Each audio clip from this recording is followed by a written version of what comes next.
Assalamu Alaikum everyone, welcome back to another video. I hope you're having a wonderful day. One of the things that I like to do as an investor is to find companies, great companies that are undervalued at that moment. Now this is one of the things that Warren Buffett and everybody else that's investing in the stock market or have been investing or made some money talks about. Buying great companies when they're undervalued, when the market thinks, oh, okay, they're gone, they're dead, they're no longer attractive enough, blah blah blah. And when you look at the fundamentals of the business and you realize, you know what, there's nothing wrong with this business, but people have no longer basically valuing this company based on their projected income. They're looking at, for example, companies like Nvidia right now, because that company came up with this whole, AI situation, it's gone to the moon. It's gone up 200% in the last few months, if not weeks. You've got Apple, for example, which hit like $3 trillion right now.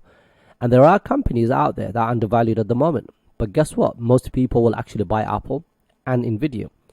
If you did that, you probably will make some money in the short term. But in the long term, you might actually start losing money if these companies basically revert back to the mean, meaning they go back to their fair values.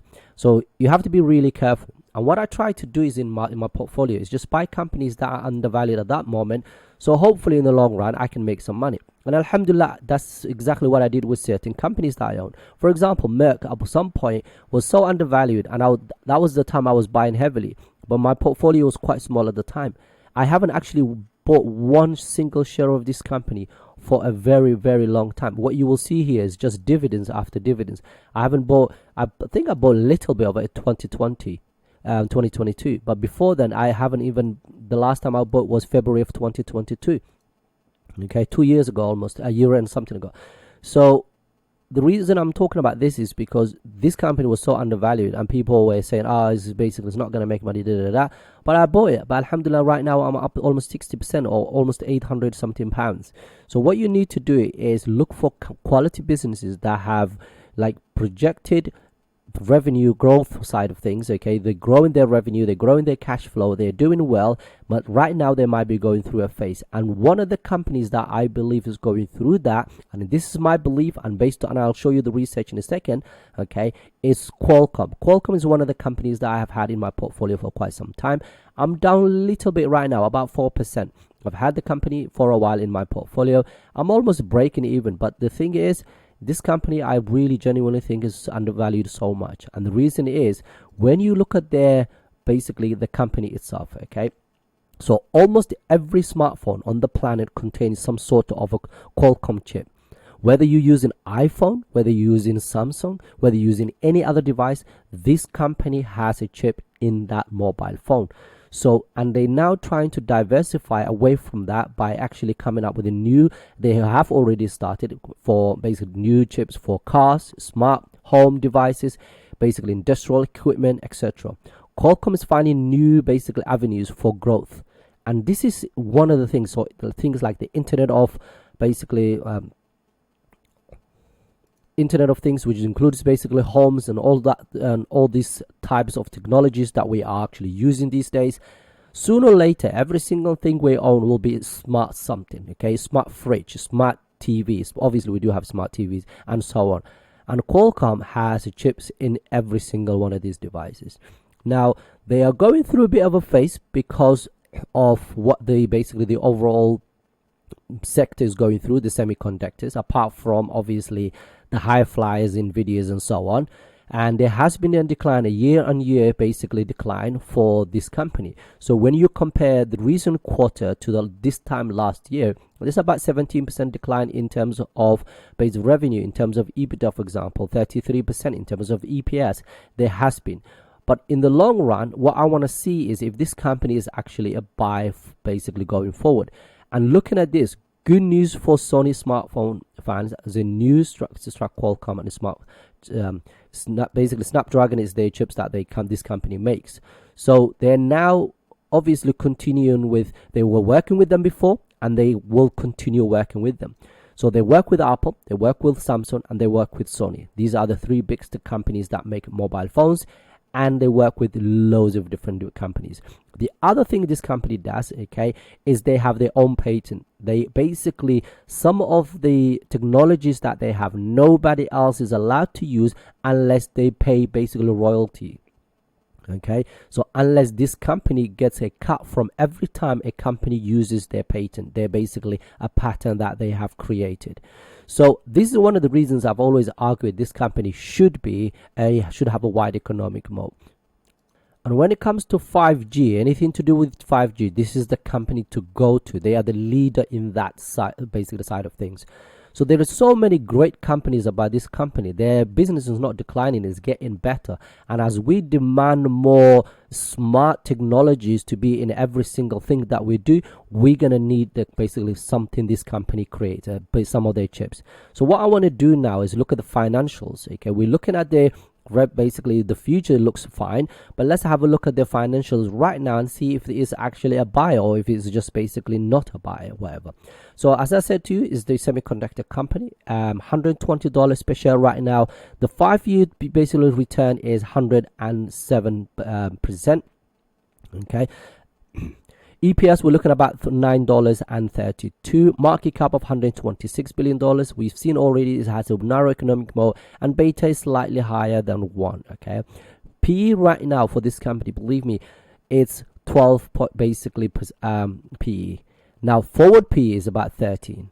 The 5-year PE average was about 20. So this tells me straight away this company is discounted right now. When you look at the sector, 35% basically PE right now, and the S&P 500 is about 25 right now. So it's way cheaper than them. Okay, price to free cash flow for this company is about 18. And when you look at the PEG ratio, we're normally looking for PEG ratio 1 and below. That is perfect. So right now is actually a 1, which is absolutely amazing. So that tells me again this company is cheap right now. The annual dividend yield is 2.67. The payout ratio is 28%, and latest increase was about 7%, 5-year growth rate of 5%, and dividend growth rate of 19 years. They will pay you $3.20 for every share of this company that you own, and dividend safety is 80%, which is very healthy. Free cash flow, this company has basically $6.85 billion of free cash flow. Free cash flow yield is 5.4, which is basically way higher than what we're looking for of 3%. Free cash flow margin is about 12%, and we're normally looking for 5%. Now, profit margin side of things is up to 26%, operating margins of 30%, return on equity of 58%, total return in the last 10 years, we're looking at about 8%, 9%, return on invested capital of 41%, which is absolutely huge. Revenue, okay, we're looking at the last 5 years, we're looking at compound annual growth rate of basically 15%, sorry, and the current ratio way above 1, which means the company has enough money to pay their current liabilities in the next 12 months, okay, enough liquid cash. Growth estimate for next year will basically 16%, and then after that there is a bit of a decline. We've seen that with the entire sector apart from a couple of companies. So because they're very cyclical, I'm sure this will basically correct itself sooner or later. Current ratio, basically current price, we've seen already 120. Fair value according to Morningstar is about $140 per share, which is about 19-20% from where it is right now. Okay, fair value according to Simply Wall Street is actually $130 per share. It's about 13-14% undervalued at the moment. Basically, tip rank is actually saying 135, which is very similar to Wall Street, and then basically 14% discounted. And same goes for Seeking Alpha. And according to Seeking Alpha, is actually a buy. In terms of Sharia compliance side of things, okay, 99.79% in terms of business side of it, 13% in terms of interest-bearing debt, and interest-bearing securities is about 7%. They are buying back their own shares as well, which is absolutely huge. Now, if we go on here and you look at basically the company Qualcomm, okay, what you will see is, according to Seeking Alpha analysis, is actually a buy. Wall Street is also a buy, and Quant is almost a buy if you look at that, okay. So this is probably one of the reasons why there's a bit of a decline, and I don't think this is going to continue for a very long time. Okay, so 2023, which is basically the year that we are on right now, is basically negative year, and then after that it's about 16 double digits basically growth for 2024 according to these analysts, and 2025 is about 3% or so, and 2026 about 11%. So when you average that all out, there's probably a bit of a decline in the total and EPS side of things. And revenue grows from $36 billion to $42 billion. So there is a bit of a growth, but obviously it fluctuates. And again, this is what you expect from a cyclical business, because sometimes there might be huge demand for their devices and sometimes there might not be that much of a demand. And if the world comes back, if there's no recession anymore and we go back to the boom, basically everybody wants new technologies, everybody got the money to buy these technologies, there's a demand for these things, this can easily change. But based on trajectory right now and where we are now, this company is expected to be to have a little bit of a decline.